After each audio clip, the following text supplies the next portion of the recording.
எல்லாருக்கும் வணக்கங்க. இன்னைக்கு நான் உளுத்தம் பருப்பு மட்டும் வச்சு ஒரு பிரேக்ஃபாஸ்ட்டோ இல்ல டின்னருக்கோ சாப்பிடக்கூடிய ஒரு ஹெல்த்தியான ரெசிபி தாங்க செய்து காட்ட போறேன். அது மட்டும் இல்லங்க, இது நம்ம பாட்டி காலத்து உணவு முறைங்க. வாங்க ரெசிபி எப்படி செய்யறதுன்னு பார்க்கலாம். நான் 1 கப் உளுந்தம் பருப்பு எடுத்திருக்கேன். இத நல்லா தண்ணீல வாஷ் பண்ணிட்டு 3 மணி நேரத்துல இருந்து 4 மணி நேரம் வரைக்கும் நல்லா ஊற வச்சுக்கலாங்க. உளுந்தம் பருப்பு 4 ஹவர் நல்லா ஊறிடுச்சு. இத மிக்ஸி ஜார்ல சேர்த்துட்டு அரைச்சுக்கலாம்.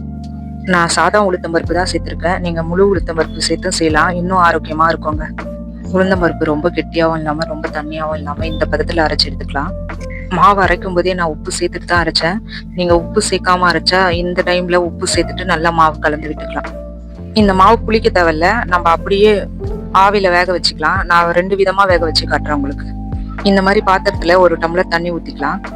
வெள்ளை துணி 1 ஈரம் பண்ணிட்டு நல்லா புழிஞ்சிட்டு இந்த பாத்திரத்து மேல போட்டு இந்த மாதிரி ஒரு கயிறோ இல்ல நூலோ வச்சு கட்டிக்கலாம். இந்த துணியில மாவு ஊத்திக்கலாம். 2 கரண்டி மாவு ஊத்திட்டு கையை ஈரம் பண்ணிட்டு அப்படியே சமமா தட்டி விட்டுக்கலாம். ரொம்ப திக்காவும் இல்லாம ரொம்ப தின்னாவும் இல்லாம பார்த்து இந்த மாதிரி தட்டி விட்டுக்கலாம். இந்த மாதிரி சைட்ல எக்ஸ்ட்ரா இருக்கிற துணியெல்லாம் எடுத்து மாவு மேல மூடி விட்டுக்கலாம். மேல மூடி போட்டு மூடிட்டு ஸ்டவ்ல மீடியம் ஃப்ளேம்ல ஒரு 10 நிமிஷம் வேக விட்டு எடுத்துக்கலாம். நல்லா வெந்துருச்சு. அவ்வளவுதாங்க. இதை எடுத்து அப்படியே தட்டுல போட்டுக்கலாம்.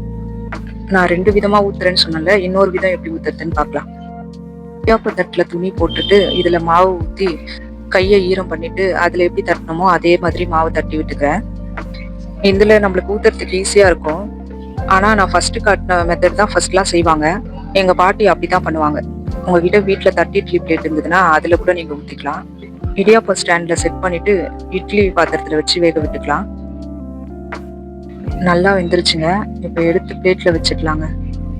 இது சாப்பிட நல்லா மெதுன்னு சாஃப்டா இருக்குங்க. மாவு புளிக்கணும்னு அவசியம் இல்லைங்க. உளுத்தம் பருப்பு அரைச்ச உடனேயே ஊத்திக்கலாங்க. அவ்வளவுதாங்க. ரொம்ப ஆரோக்கியமான பழமையான ஒரு டிஃபன் ரெசிபி ரெடிங்க. நன்றிங்க. அடுத்த ஒரு நல்ல ரெசிபியோட உங்க எல்லாரையும் நான் சந்திக்கிறேங்க.